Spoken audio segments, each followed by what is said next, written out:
Madam President, Pakistan strongly condemns unjustified and illegitimate aggression by Israel against the Islamic Republic of Iran. Pakistan stands in resolute solidarity with the brotherly people of Iran. We offer our sympathies and condolences on the loss of life and damages due to these heinous attacks. The Israeli military strikes violate the sovereignty and territorial integrity of Iran and clearly contravene the UN Charter and fundamental principles of international law. We unequivocally denounce these blatant provocations, which constitute a grave danger and a serious threat to the peace, security, and stability of the entire region and beyond, with serious implications. Iran has the right to self-defense under Article 51 of the UN Charter. Madam President, these attacks follow a dangerous pattern of Israeli irresponsible conduct marked by ongoing military operations in Gaza and repeated cross-border strikes in Syria, Lebanon, and Yemen, demonstrating a consistent and deliberate disregard for international norms. Israel's actions in the Middle East reflect a continuing pattern of unilateral militarism in flagrant violation of Article 2.4 of the UN Charter and represent acts of aggression as defined under General Assembly Resolution 3314 of 1974. Israel's serial breaches of sovereignty normalize impunity, erode the authority of the United Nations, and gravely undermine the international order.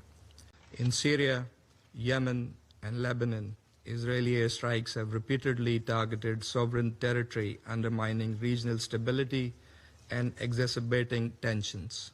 The fact that these attacks against Iran have happened in the middle of a negotiations process aimed at finding a peaceful diplomatic solution to the Iranian nuclear issue makes it all the more morally repugnant and against international norms. These actions risk eroding the trust and sanctity of the negotiations process, so crucial for the peaceful settlement of these issues. Madam President, Pakistan reaffirms its support for the resolution of the Iranian nuclear issue through peaceful means, diplomatic engagement, and sustained dialogue.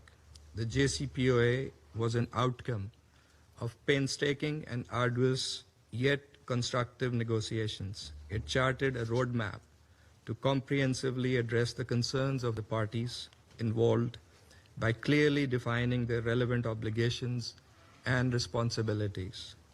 The illegal use of force against Iran and the ensuing situation are likely to frustrate the ongoing diplomatic efforts and could destabilize a region that is already under very severe stress. The ongoing diplomatic context to reach a negotiated deal and other endeavors to promote regional peace and security must not be allowed to be appended. It is highly regrettable that these attacks have happened when the IAEA was continuing its verification activities in Iran. Such actions threaten the IAEA's technical work, which should be supported and not disrupted. Israel has violated international law, IAEA statute, and several IAEA resolutions by attacking the IAEA safeguarded facilities. In addition to serious violation of international law, these attacks risk setting a dangerous negative precedent and pose a grave threat to safety of populations in the region and around the globe. Pakistan, as an immediate neighbor of Iran, is therefore seriously concerned. Security Council Resolution 487 strongly affirmed such attacks as a clear violation of the UN Charter, the norms of international conduct, and a serious threat to the entire IAEA safeguard regime. We call on all parties, Madam President, to fulfill their respective obligations and responsibilities and avoid escalation. Even in these testing times, diplomatic engagement and dialogue must be prioritized. Clearly, the international community is in favor of peace and stability in the region. Israel's reckless and irresponsible behavior cannot be allowed to jeopardize the efforts for peace, endanger the stability of the entire region, and risk wider escalation, thereby threatening global peace and security. The Security Council bears primary responsibility to maintain international peace and security and to stop this aggression immediately. It must hold the aggressor accountable for its actions. This Council must deny Israel the free hand and the impunity with which it continues to operate in defiance of international law and international opinion. It is also our collective responsibility to reject any notions by anyone, anywhere, that seek to distort, misuse, and abuse the right of self-defense in violation of international law and the UN Charter. Finally, this Council must collectively muster the courage to take positions and adopt decisions that are in full conformity with the Charter of the United Nations.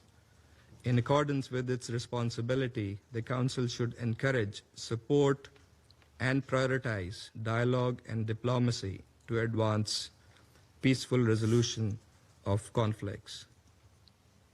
That is the only viable path forward, as many around the table have also echoed in their comments. I thank you, Madam President.